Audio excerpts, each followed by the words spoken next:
Here I've got XIAOMI Poco F2 Pro, and let me show you how to activate and use camera timer on the following device.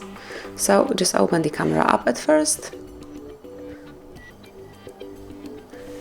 Now find and pick more icon, and here you will notice timer. Just click here, and if you will click once you will find 3 seconds delay, then double tap is for 5 seconds, and if you would like to switch the timer off, just click for the third time.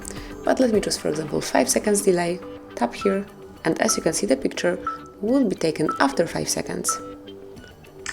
So this is it. Then if you would like to switch it off, just click it again, and now you can grab a picture right after you click. So this is it. That would be all. This is how you can use camera timer in your Poco F2 Pro. Thank you for watching. Please subscribe our channel and leave the thumbs up.